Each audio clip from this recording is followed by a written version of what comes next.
At your job, do you ever have to deal with a nose roller? How about a snub pulley?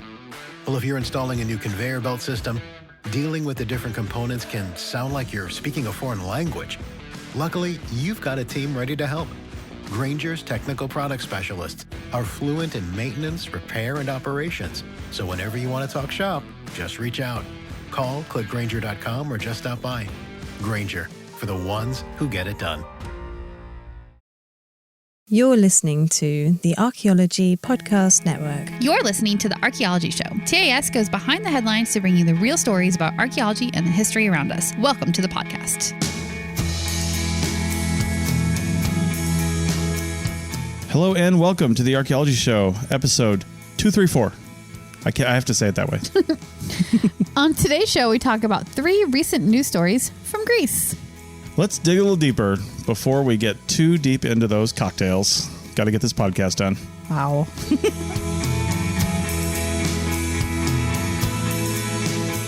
Welcome to the show.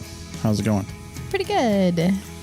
Yeah, we are in a echoey room right now. I don't know if you can hear that. Yeah, it's a hotel room, which is going to kind of be like the name of the game for the next couple months. Yeah. Or couple weeks.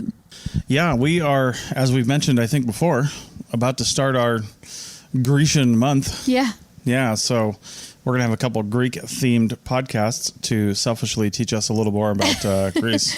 Yeah, because obviously we're super excited to go to Athens and see all of the really amazing archaeological remains and ruins that are there. And then we're going to a couple islands, so we're going to check out those areas. And basically everywhere we go, we plan to, see the ruins.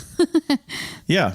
As you're listening to this, we are waking up in Athens for the first time. Mm-hmm.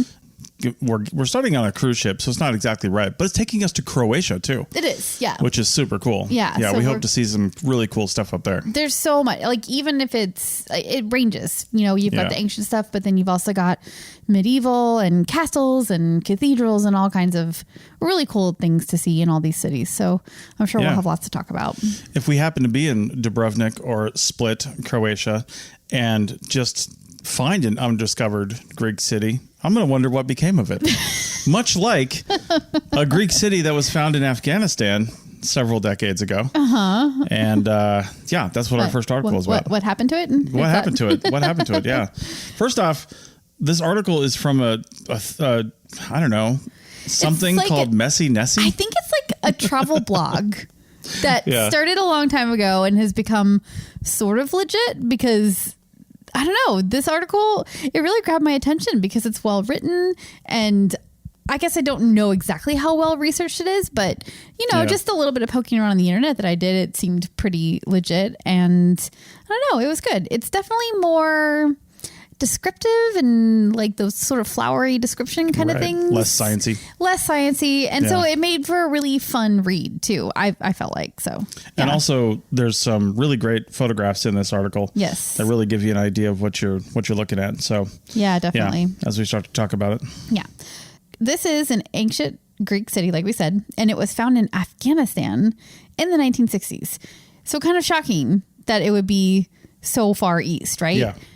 And they named it Ay Khanum, which means Lady Moon. And that was named after an Uzbek princess who had also apparently lived in this area at some point. So that's where the name comes from. Okay. And there's also a really fun origin story for it, which, let's just put a big allegedly in front of this story. Sure.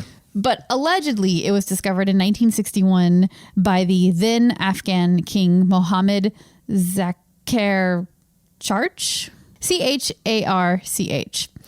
Apparently, he was on a hunting trip and he noticed a fragment of a Corinthian column sticking out of the ground. And lo and behold, it was this hidden ancient Greek city that he discovered while on a hunting trip. Yeah. Sure. Wasn't there always a story? I think it was truth, but turned into urban legend. And it was something like down in somewhere in Maya country where somebody was walking along and tripped over a rock is how the story goes. And it was the tip of a pyramid in a Maya city. I think that's all just like urban legend. Yeah, a little bit. I have no doubt that this city was discovered this way. Sure. There was probably a column sticking out of the ground. I just like have a little skepticism that it was like the king that found it, but maybe. Yeah.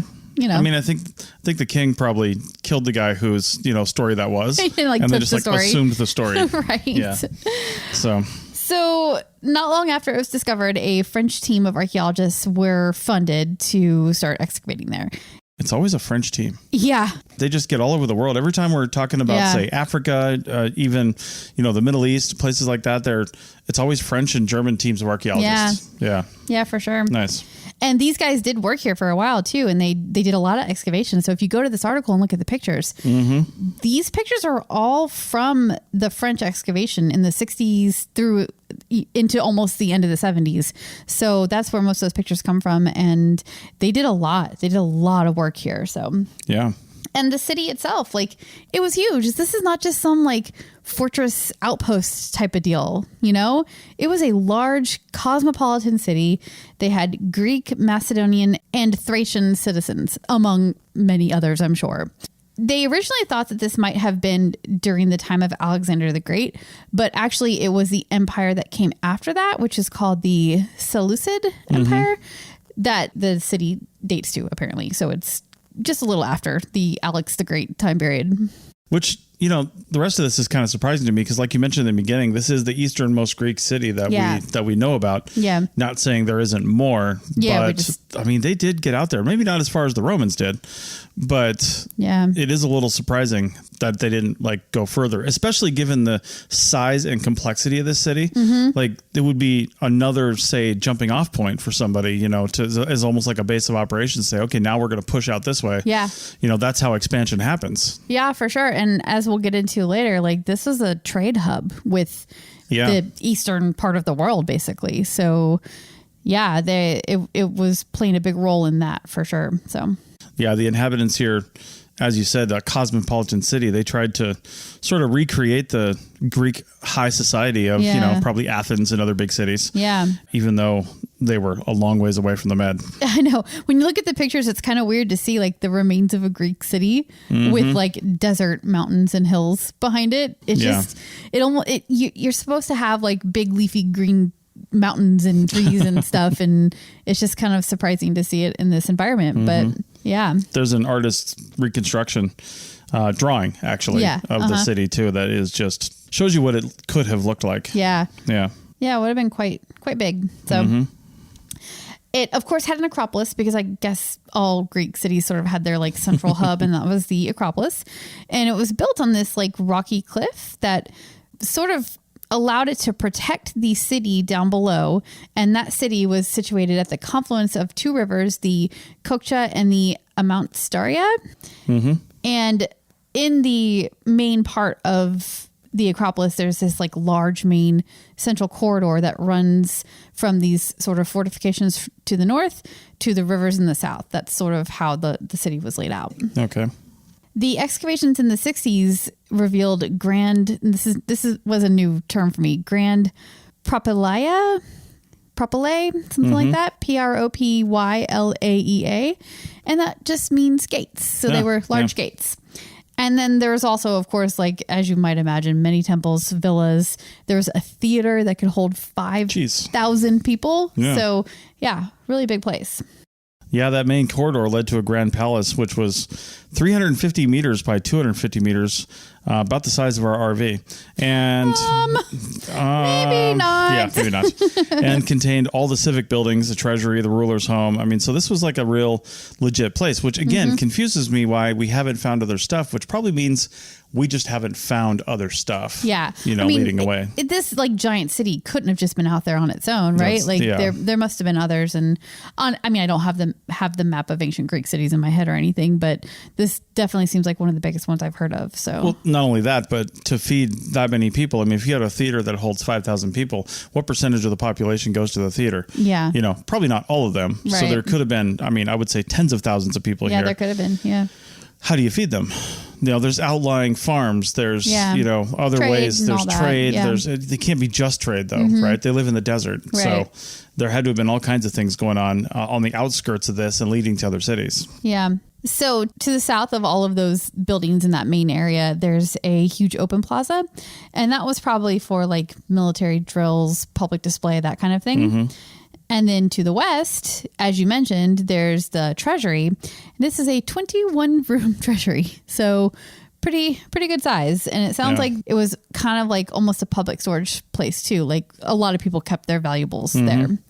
And this is one of my favorite bits about the story is they found storage jars that had intact labels for the things that were stored in them. So that included gemstones, ivory, olive oil, incense, various contracts and records. And then, of course, I don't know if this was in its own container or just sort of in and amongst everything in the treasury, but they found hundreds of coins there. So not only did the jars have intact labels, but the labels, there was still stuff in the jars that was adhering to the label. This wasn't super clear because this is just like a news reporting. This isn't scientific. Like, here's what we found. This is just talking about the place itself. So, yeah.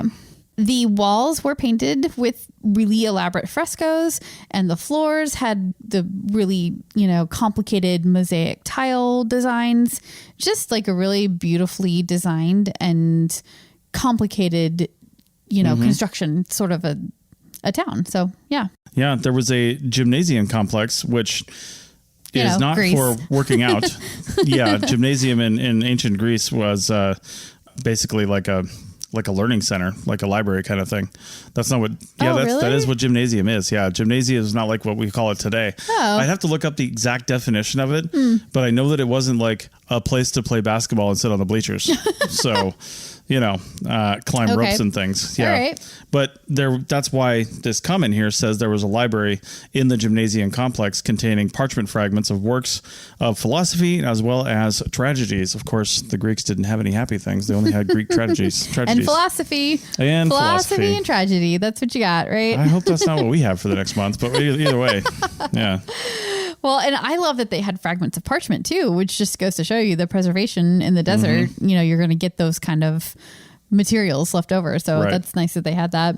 Yeah. And as we mentioned, there would have been a lot of resource gathering around the outskirts, which makes you wonder why in 145 BCE, the nomadic tribes surrounding the area that were kind of out in the area basically invaded, and that was the end of this city as a Greek stronghold. It sounds like it was a pretty abrupt ending. Yeah. Now the people weren't just gone, right? It just wasn't exactly like a city driven by the Greeks. It changed. I always like to be careful about that because when a city changes hands, the people don't necessarily leave. It just changes hands, So it remained a prominent city, and it was a trade center for this area after this nomadic tribe takeover. It is interesting that was even able to happen. They probably got complacent, right? Like they're out in the middle of the desert. They control this whole area probably, and they're just doing their thing. And all of a sudden the nomadic tribes came in and were like, nope, ours now. See ya, Greeks. I can't remember. Did it say in the article when the city itself, even after it was stopped being like a prominent Greek city, fell into ruin? Do they know that, or was that mentioned? It just says that it was covered in sand for 2,000 years. So they didn't really go into it, what happened. So it was smited by God, much like other Indiana Jones cities were. Right, of course. Anyway, artifacts from this place have been found from China, Indian, and other faraway places. Pretty crazy. Yeah, and I think it did go, it went forward in time quite a ways too, so it didn't just end 2,000 years ago. I don't know when it was covered in sand and completely, abandoned by people, but it was around for a long time. And you can tell by looking at the walls. I mean, they're clearly very, very well built, right? So even after the Greeks were gone, again, people could have lived here for a really long time before things started falling apart, and they needed that Greek engineering to, maintain things. Right. So, yeah.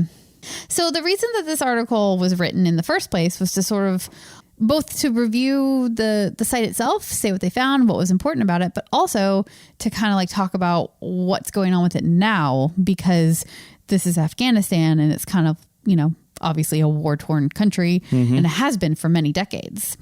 So what we know is that the excavations on this site ended very abruptly in 1978 when the Russian-Afghan conflict happened, or began, I guess. And they basically kicked out the French researchers. The Russians did. So, or maybe it was too dangerous for them to be there and they left. But either way, 1978, excavations ended, and it doesn't seem like there's been any like major large-scale work on this area since then. So, yeah. And that would be because, you know, it's just various conflicts, unrest for decades. So nobody's been safe enough, I guess, to do the kind of work that needs to be done on such a large complex like this. Yeah. And as military sometimes does, they didn't do very good things to this place. No, right? No, they use what they need when they need to, right? Yeah. The palace walls and foundation were gutted and used as a quarry. Some of the limestone capitals were destroyed in lime kilns, and capitals, the tops of columns. Yeah, things like that. And usually the very nicely carved, pretty tops of columns. Those are the ones that were, I guess, not melted down. Melted down is not the right word, but I guess. Yeah. I guess it is melted, kind of, because a kiln is, you get it hot, right? So, Anyway. Yeah. That sucks. The Acropolis that you mentioned was used by the U.S.-backed, this is according to the article, the U.S.-backed Northern Military Alliance as a base, which caused quite a bit of damage that probably hasn't even been quantified. Yeah, probably not, because nobody's really had a chance to do any kind of work there or compare it with the old, photographs and excavation documentation or whatever. So, Now, as for the actual artifacts that they uncovered, they were able to work on this site for a decade or more before they were kicked out, and they found a lot of artifacts. Some of them were moved to France in the 70s, and they're still safely. But most of them stayed in Afghanistan, and they were in the Kabul Museum, or they were kind of kept in a safe place in the central bank in Afghanistan. Yeah. However, many of those artifacts have gone missing. They were presumably sold on the black market. I guess the Taliban is notorious for doing this to fund their cause. Yeah. So, Now, the craziest artifact in this whole article is this colossal marble foot. And I mean colossal. This statue would have been like the foot. It's a marble foot of a statue, and it would have been. It would have had to have been 20 feet tall, right? Like it's absolutely gigantic when you look at these pictures. So, or maybe it was just a foot. I don't know. I guess. Right. Where's the rest of it? We don't have the rest of it. They just had the foot that they found during the excavations, and they know that this was the left foot of Zeus, because the temple that it was found in association with was a temple to Zeus, and it was documented as being in the Kabul Museum up until 1995. Because they have these inventories, and then all of a sudden it's not on the inventory anymore. It's just gone. So it sort of disappeared in 1995. And then in 2001, it all of a sudden turned up in Japan. And this thing, like I said, it's massive and it's distinctive. So it is definitely the same colossal marble statue foot.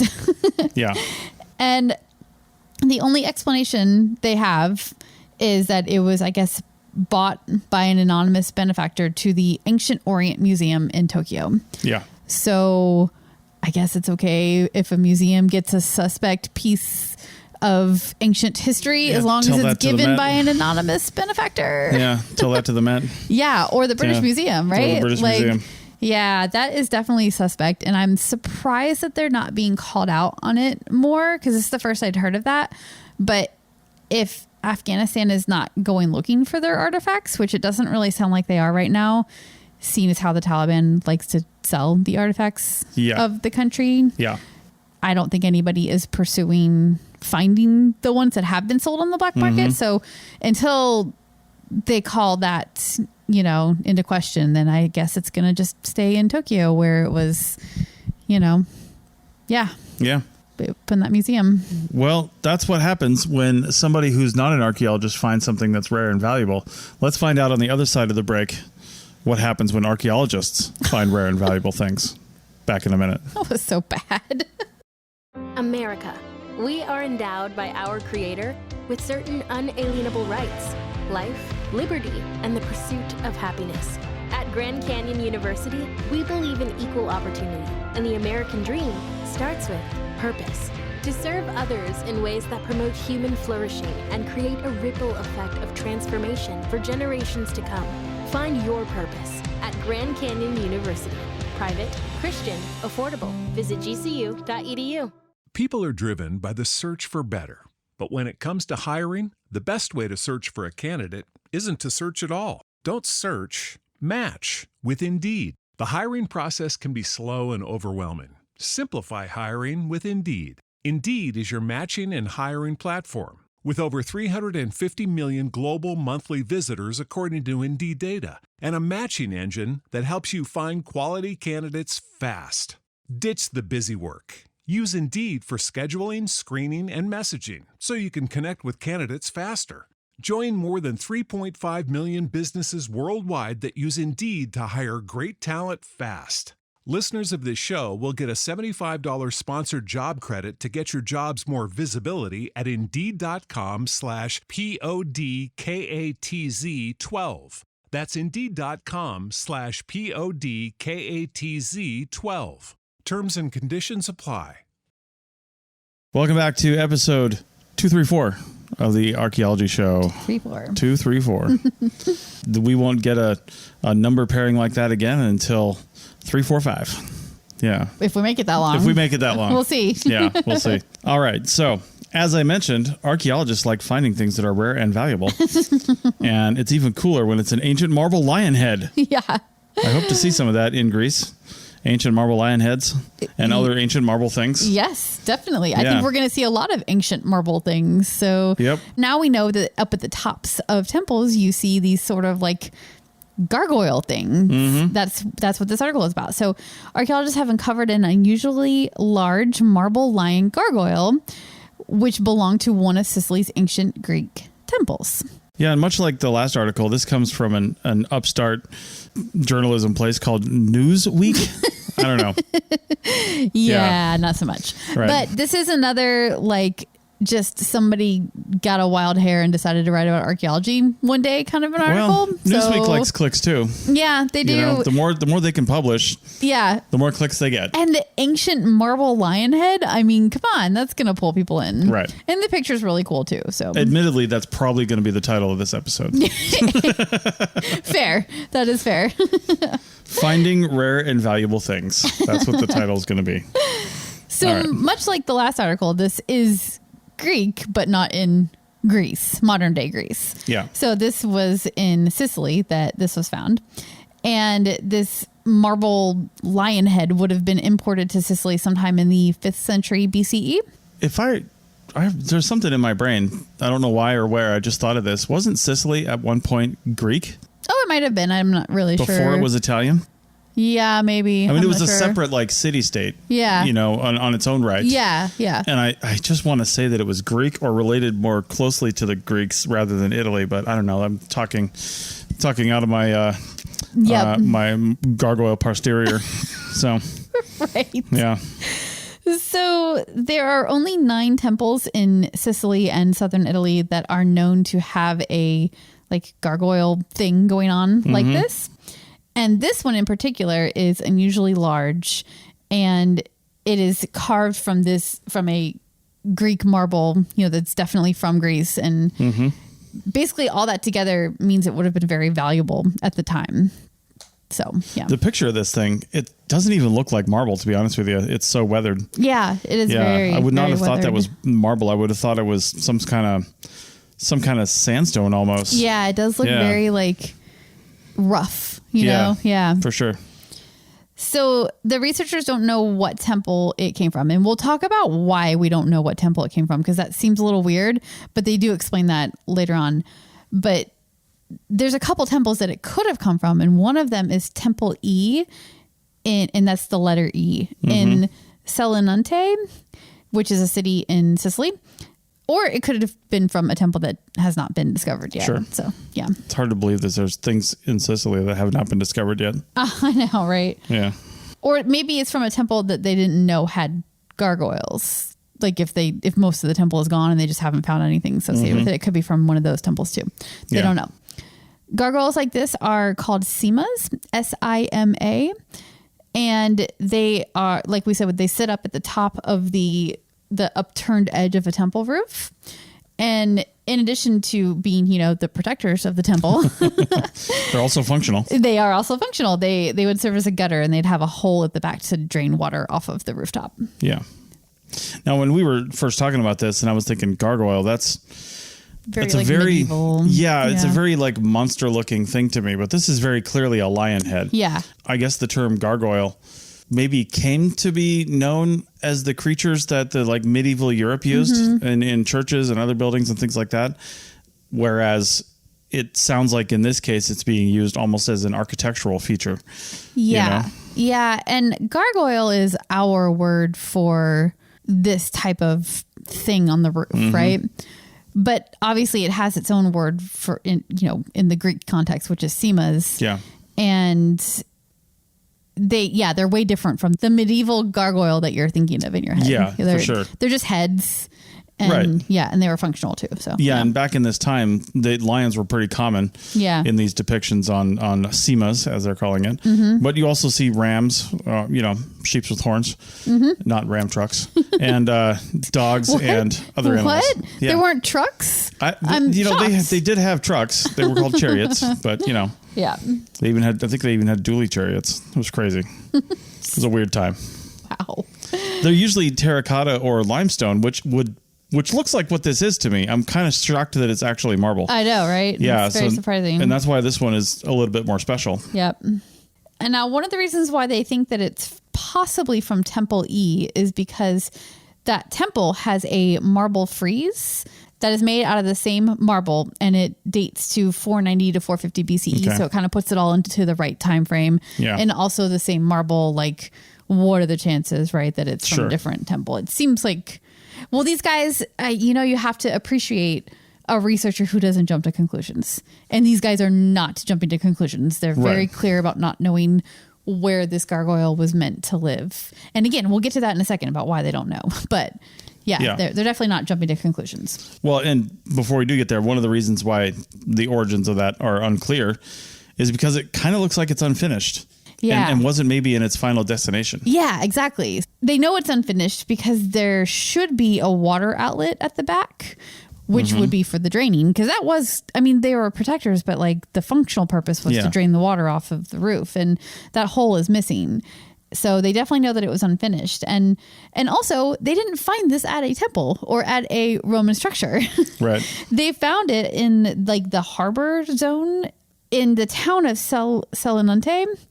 And the area it was found in was kind of like a workshop district, I guess. So what they're trying to figure out, I guess, is like, was this shipped to Selinunte and then taken to this workshop where the carving was done? Right. That seems like a pretty good assumption. But again, like I said, these researchers are definitely not jumping to any conclusions. They want solid evidence before they say anything like that. But just from the sort of circumstantial evidence, I guess, it seems like, it was shipped over. Somebody was working on it for whatever reason. It didn't get finished. Maybe they messed something up and it wasn't good, or they didn't need an extra one. Who knows? Who knows why it didn't get finished? Maybe it was practice.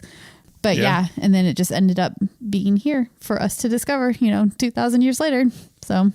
All right. Yeah. Well, around the same time, somebody else was making statues on a now uninhabited Greek island. There's lots of little Greek islands. Yes. Many. Those statues, however, were not only finished, but then used in construction materials. We'll talk about that on the other side of the break. Is your vehicle stopping like it should? Does it squeal or grind when you brake? Don't miss out on summer brake deals at O'Reilly Auto Parts. O'Reilly Auto Parts. Welcome back to the third and final segment of the Archaeology Show, episode 234, Greek Archaeology. Where we finally go to Greece for this final segment? Yeah. The final story? Finally go to Greece. Oh, I'm sorry. To actual modern day Greece. Again, the ancient peoples didn't care about the way we draw our country boundaries today. They went where they went and did what they did, conquered who they conquered. Exactly. And weren't concerned with our modern day boundaries. But anyway. Yes. Yeah. Well, this article was written by the Greek scholars at the Miami Herald. And, because why not? Sure. Again, going for the clicks. Yeah. But, yeah, we do have some interesting news sources today. I'm not going to lie. I really wanted to do a Greek archaeology episode because we were going to Greece. So I'm like specifically searching this stuff out. Like normally I default to National Geographic or Smithsonian and the other big institutes that put out really well researched that one in articles. Idaho. The Idaho Statesman. Yeah, Idaho Statesman, which for some reason scholarly has articles. Amazing archaeology articles.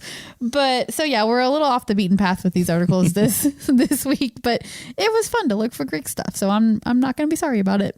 Yeah, there you go. The person who wrote this, I don't know if it's I would assume it's, I don't know. I'm not going to say they.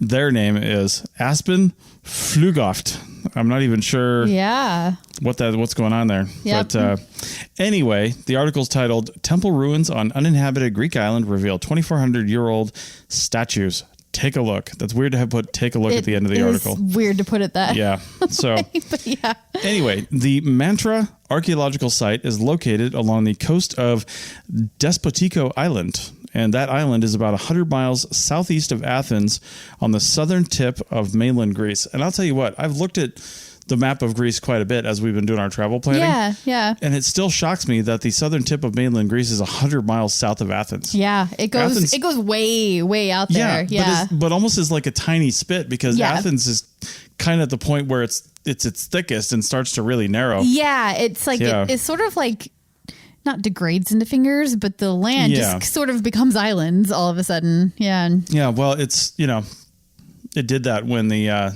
the Mediterranean, the African plates, I guess, ripped away from the European plates and made the Mediterranean. It just ripped the Greek islands apart right there. Yeah, it does. It looks ripped almost. Yeah.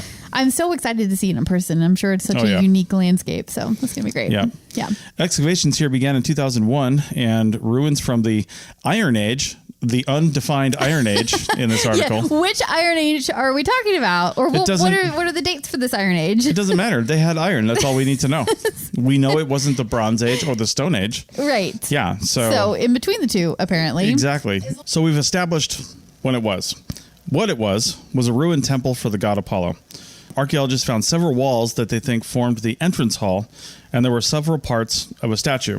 Just parts, like Just a parts. dismembered statue. Yes. I think I listened to way too much true crime because I'm like, what were they doing? Why did they dismember the statue? What are they trying to cover up? What is going on here? Yeah, exactly. The statue itself dated to about 2,480 years old, and they don't mention how they dated it. Probably some form of relative dating. Other artifacts, things around it, because you can't date the stone. The stone is, 200 million years old. Right. Yeah. And it could have been the style of the statue too, because sometimes those are very specific to a time period. Yeah, stylistic dating is very important. Especially in Greece. Right. And do you remember what the word is when you put things in order of stylistic differences? No, I don't. Seriation. Oh, yeah. Aren't you a little smarty pants? I know, right?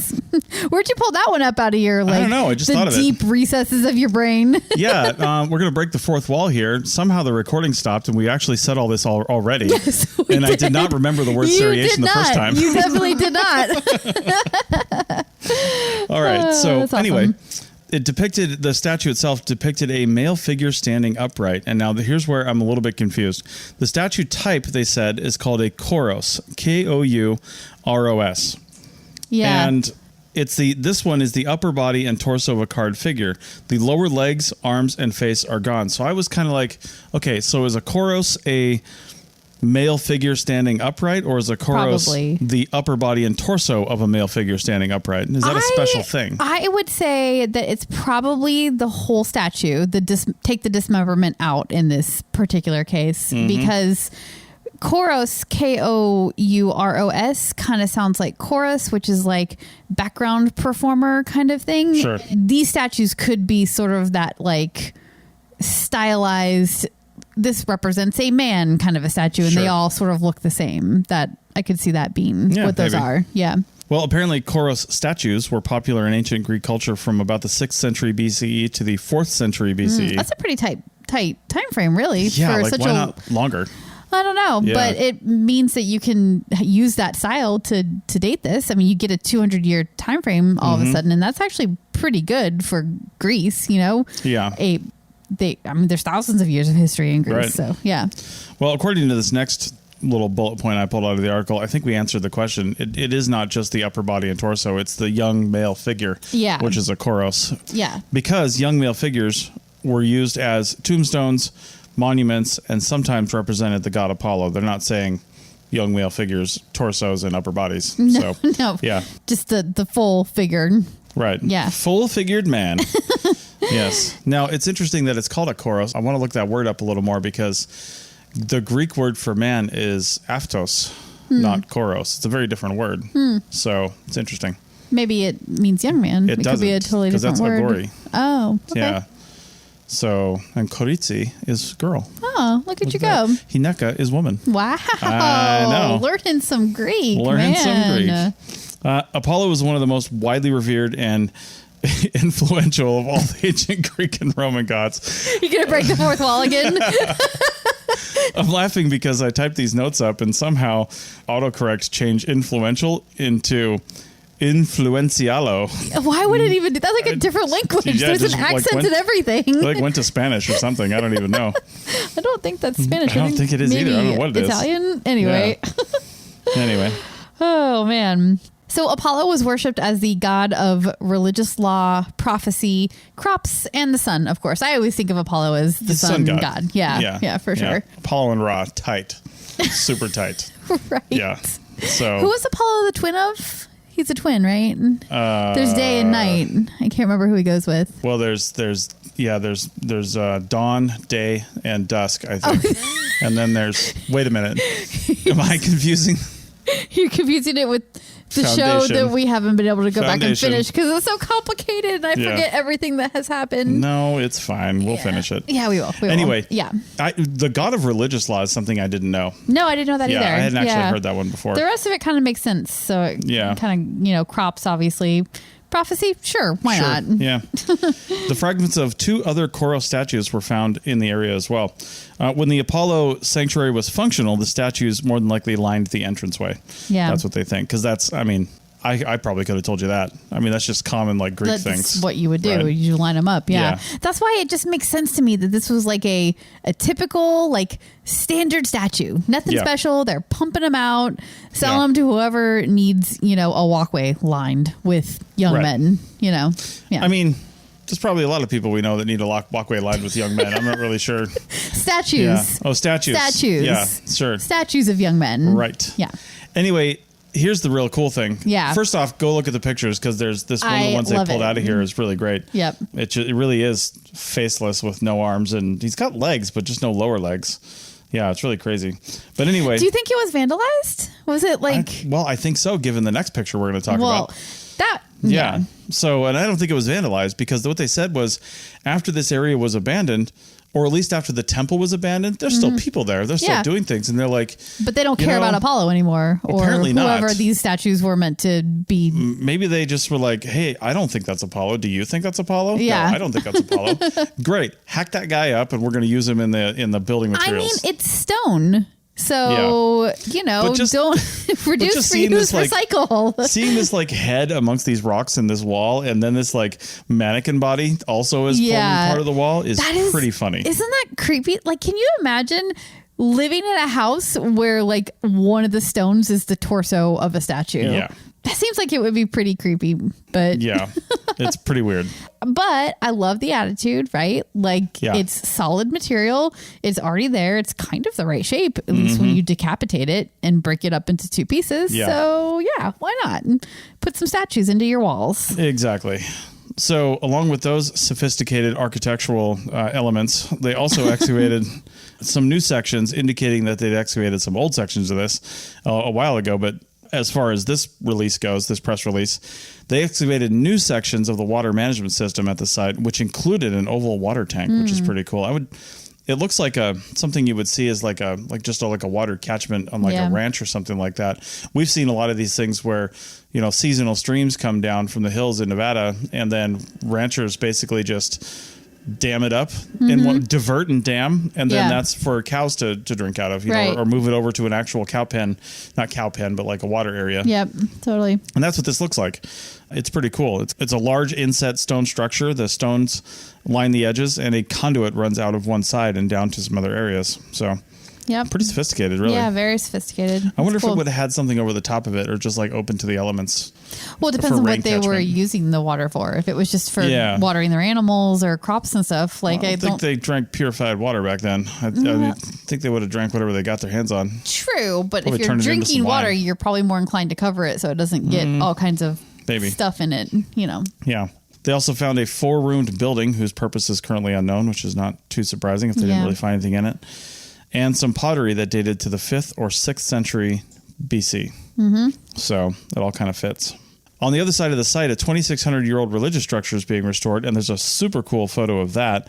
One of the last ones in the article here. Yeah. Yeah, they're just trying to recreate the thing.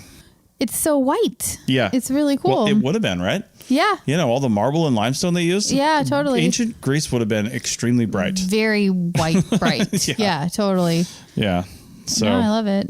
Yeah, the photos show it in mid-restoration with it being a rectangular white columned building. So kind of small, actually, to be honest. This little one here. Such an interesting thing that they have to do at this site, because these statues are being repurposed into building materials. So they have to obviously document the buildings that have the statues as part of them, but then they also probably have remains that date to the time of the statue. So they're kind of like, okay, this statue here, which is now part of the wall, is actually probably from this earlier occupation that we have evidence of over here. It's like you're kind of like detangling this like web of reuse of materials. It's got to be complicated, but also really, really neat. It makes you wonder what other stones were taken and reused that were from other older structures too, you know? Yeah. Makes it hard for archaeologists, but it is really great to reuse things, so can't really fault them for it. Absolutely. Yeah. All right, well, that's about it for this show. I'm going to pretend that it is real time and you're listening to this on Sunday morning or Sunday early afternoon if you're on the East Coast of the United States or somewhere else in the world. And we are, departing Athens on a cruise ship, and we're going to go grab some dinner and a drink. All right. With that, we'll see you later. Probably get some feta, too. Definitely. Definitely some feta. Yeah, definitely feta. And probably a Greek salad. Yeah, I need tomatoes and cucumbers and olive oil. Yeah. Yeah. For sure. To euros. I would like a euro. Oh, just one? Just €1. Just €1. See you next time. Bye.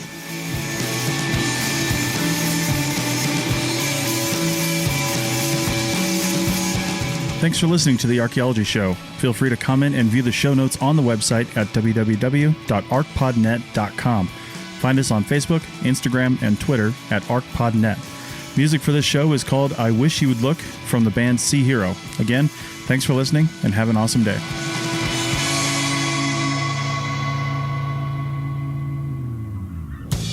This episode was produced by Chris Webster from his RV traveling the United States, Tristan Boyle in Scotland, DigTech LLC, Cultural Media, and the Archaeology Podcast Network, and was edited by Chris Webster. This has been a presentation of the Archaeology Podcast Network. Visit us on the web for show notes and other podcasts at www.arcpodnet.com. Contact us at chris@archaeologypodcastnetwork.com.